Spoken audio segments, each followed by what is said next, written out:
has run out for the Indian Olympic Association. A year after being suspended, finally the likes of Abhay Singh Chautala and Lalit Bhanot have nowhere to hide. Headlines Today has learnt that in its meet on Sunday, the IOA will bar these men with charges against them from holding their posts.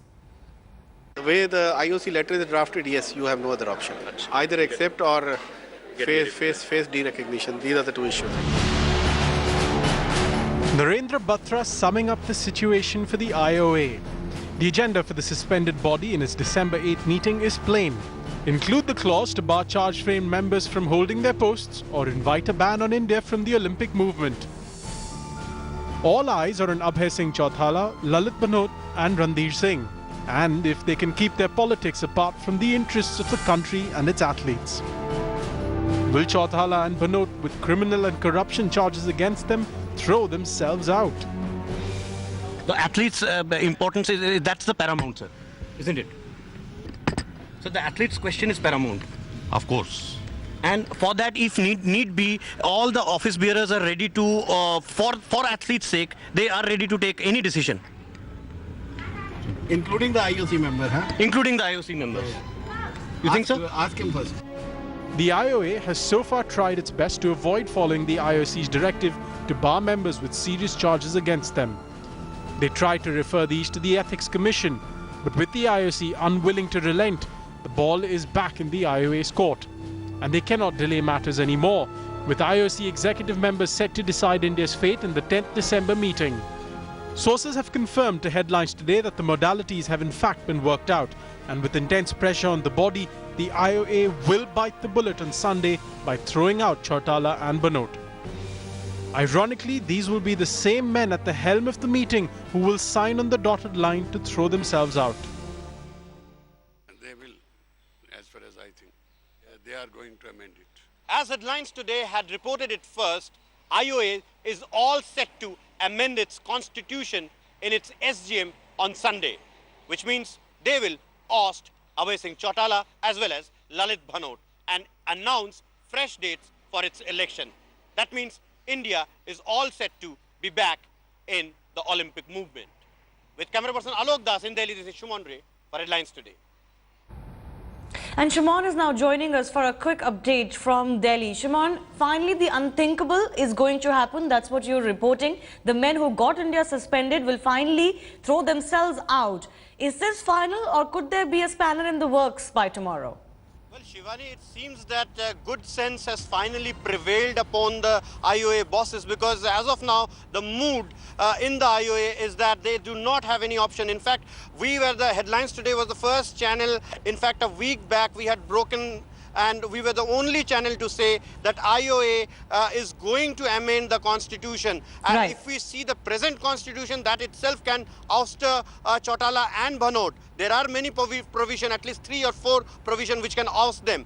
But having said that, tomorrow they are going to incorporate that clause that prohibits the 2 years clause. Though there is a provision of the charge frame and charge sheet, but there is also a clause which says that at least conviction and a jail term of 2 years. That is going to be amended. If that is amended, then both Chautala as well as Lalit Bhanot will definitely go. And the move within the IOA is that is going to happen. If at all there is something untoward doesn't happen, but the chances are remote. As of now, they do not have option because the deadline is December 10th. Absolutely. Shimon, thanks a lot for joining us with that update. Shifting our attention to cricket now. Indian captain Mahendra Singh Dhoni must be a worried man. The Indian captain faces the unenviable task of picking up his team to keep the contest alive in the one-day series against South Africa. A must-win situation in Durban after a royal thrashing. So Dhoni not only has to recharge the team's batteries but instill some confidence in his young men.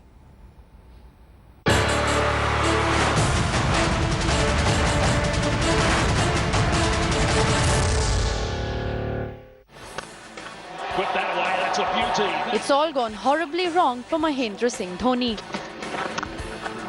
Nicely put away. And now Mahi has the uphill task to string together his team once again. Picking up the wreckage that was left behind at the Bull Ring, giving his young side the belief that South Africa can be beaten, chalking out a strategy that can help India level the series 1-1.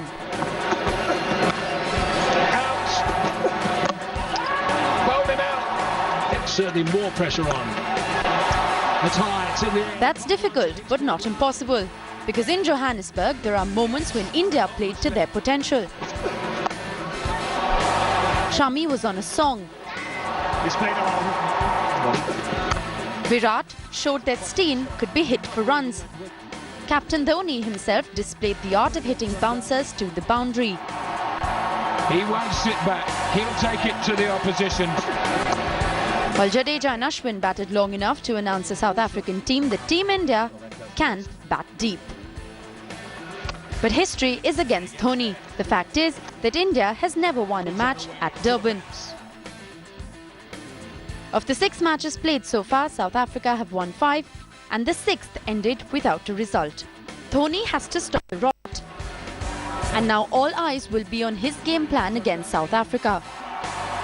Will he play Umesh Yadav? That's a strength.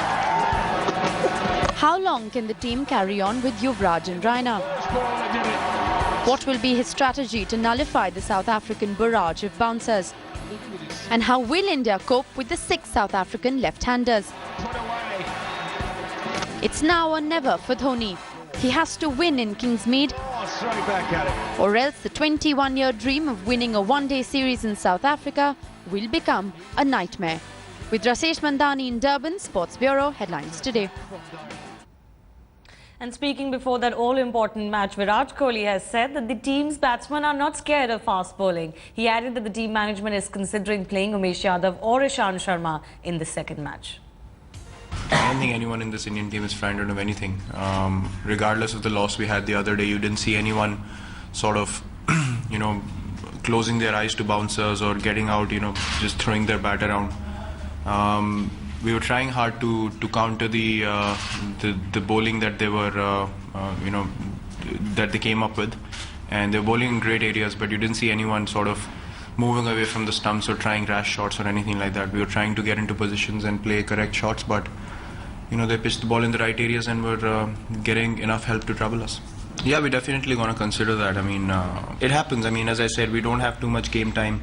Bowlers are so used to bowling back home for the last few months that the lengths cannot be changed at such a short notice. And I think we have understood, we have learned from the first game, and you'll see a much better performance tomorrow from the bowlers and the batsmen combined. I don't think we're caught in any sort of trap anyhow. I don't think there's a question of finding a way out.